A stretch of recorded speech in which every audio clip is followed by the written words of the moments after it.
This is the 2023 Srixon Z-Star Diamond, also known as the Brooksy ball. This is the ball that Brooks Koepka used to win the 2023 PGA Championship. It's pitched as a ball that sits between the Z-Star and the Z-Star XV. It's supposed to launch higher with the mid-range irons and go a bit further and spin somewhere in the middle. So I'm out here on course today, give it a try. Just on a side note, the only way that you can tell that you're actually hitting the diamond is that there's a tiny little diamond symbol next to the Z-Star name and the numbers are in gold.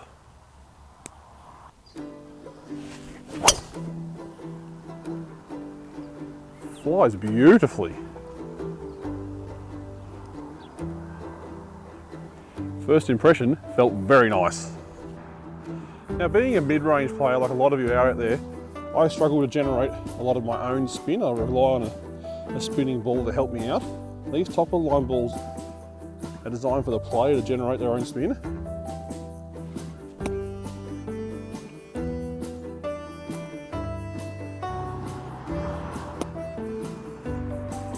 But what I do like in a golf ball, especially ones like these, is when you can hit it like that and have it roll up to the hole.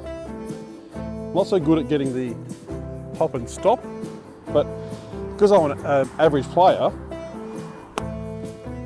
the roll actually helps me. That one's probably gone too far, way too far. So this is the kind of shot that does a lot of players in.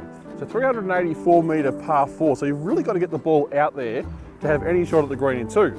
Now, a lot of players will reach for the Pro V1s and the TP5Xs and the top of the range balls, and generally they're not the best ball for the average player. So I'm curious to see how this ball goes when you're driving at a long par 4.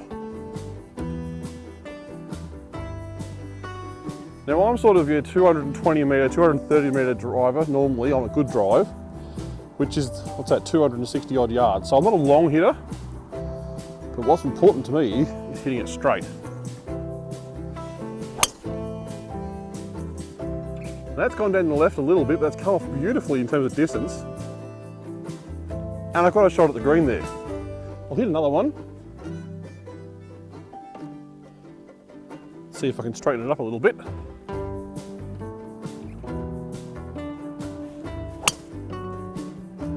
That one's gone a little bit higher, but a little bit straighter. But there's not a hell of a lot of left to right movement, which really helps me a lot.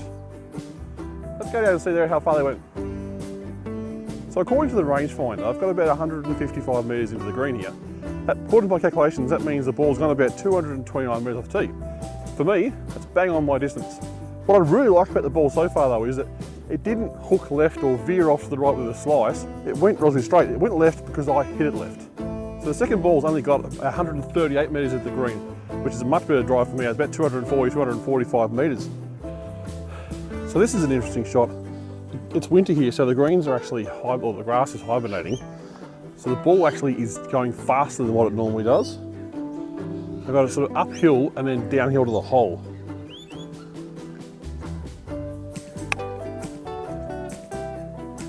See that? Skip up and stop nicely. And again, I really like the roll that you get with this ball. That one again, it popped up and then released out nicely. Very much liking the spin around the greens. So in this scenario, I've got a mid-range par 4 about 350 metres. Now, I've played this course quite a few times, and if I hit my driver to the right, there's a big tree out there that I often hit, and if I go left, I run through the fairway into those trees. So I'll often hit a 3-wood. What I'm going to do today is I'm going to hit my 4-iron. Now, this club has been my nemesis at the moment. It hates me. This is going to be a fantastic test to see if this ball helps with the mid-range irons. Now, I've got 3 balls here because it's probably going to take me a few goes to get it right.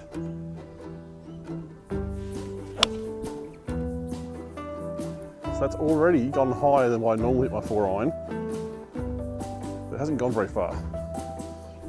But again, that's more about me than the ball. But it's in play.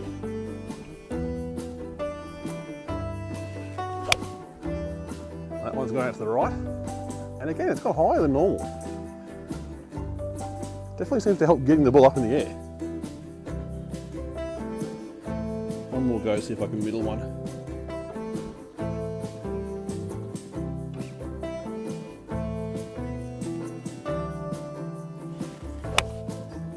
That's probably the best of the 3. But still not long. but it's definitely getting up higher with the help of the ball. All right, I know some of you at home right now are probably yelling at your phone saying, if you can't hit your long irons, hit a hybrid. And I'm right there with you. It's taken me a long time to come around to the fact that hybrid may be a better option for me as I've gotten older. I go 2/3, 200 metres into the green. Probably out of my range. Let's see if the Brooksy ball can help me.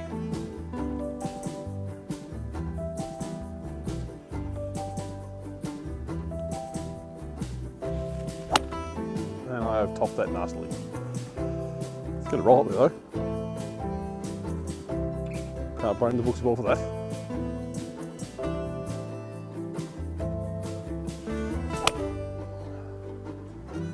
It's actually stayed quite low considering this ball's supposed to go in the air. Let one more and see if I can flush up. And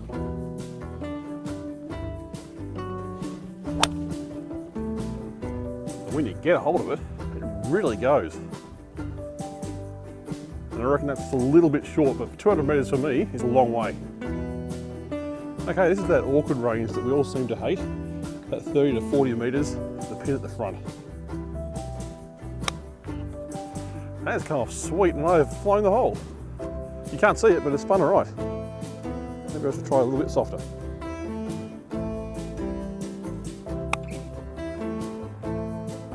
That one hopefully you can see. Love the first hop, the way it bounces up and then just releases a little bit. Very nice. So in the last driver test, I was trying to see if I could keep the ball in the fairway while hitting it within myself. This time I'm going to smash it and see how far I can get it. Short par 4. Who doesn't love a short par 4?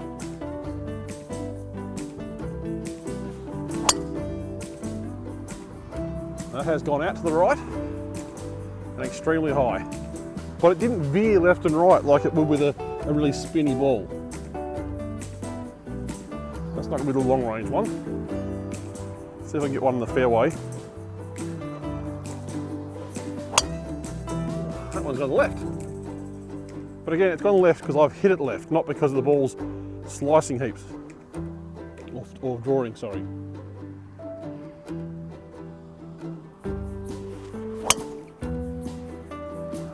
Man, it comes off nicely. I love the ball flight with it. A little bit of pop, a little bit of zip.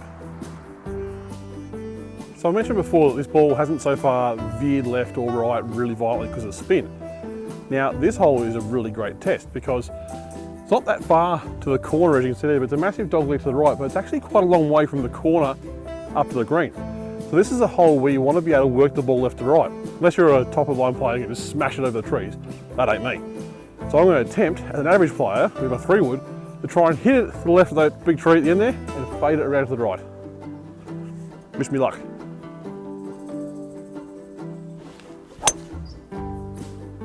Okay, I faded it, but I've bitten off more than I can chew, and it's in the trees.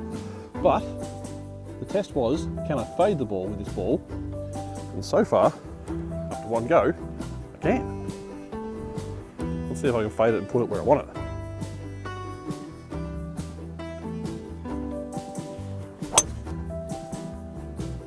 That's pretty much gone dead straight. A tinge of fade, but not enough to help me.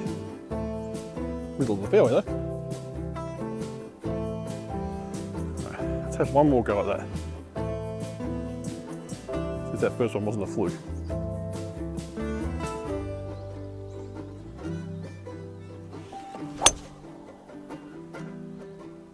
So I've managed to work it to the right again, but not a huge amount. I love that it goes straight because for most of us that's more important than being able to work it left and right. But it's nice to know that if you're good enough, you can do it. So this is the 9th hole here at Lara. It's a 470, 480 depending on where you tee off from, made a par 5. Let's play it shot for shot and see if I can walk away with a par with the Brooksy ball. So it's a dogleg to the left. The idea is to go on the left hand side but get it far enough that you can go around the corner. If you don't, you block out your second shot.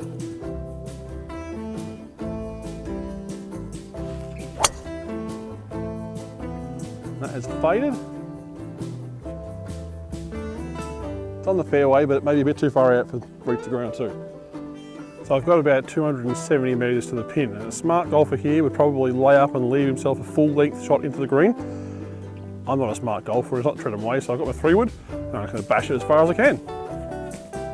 Now, if you don't know who Tredham is, hit subscribe and you'll find out. And you'll also, in the process, help me out.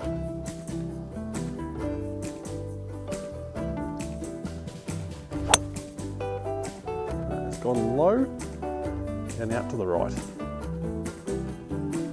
But it's up there. I've got to say, the Srixon Z-Star Diamond represents amazing value. You're not going to find many golf balls this premium for this price range. The only other competitors really at this price point would be your Kirkland golf balls from Costco, which you can see our review up here if you'd like. And also maybe like a direct-to-consumer like the Uther Pro, which we also did a review of as well. Now I've got myself a little 30 to 40 metre pitch here. See if I can knock it close and get a birdie.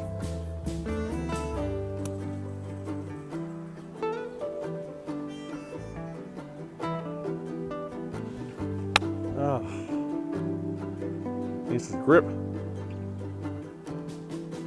Not terrible, a little bit hot though. The one thing you don't often hear about in golf ball reviews is how it goes when you're putting. Let us know in the comments if you'd like me to add that to our reviews. If you're still not convinced to buy this golf ball, there is an alternative in the mid-range price. It's the Callaway Super Soft, I'm sure you're aware of it. Click on our review next to me here. I'll tell you all about it and see if the current one is as good as the last one was. Oh, nearly had a birdie. Thanks for watching.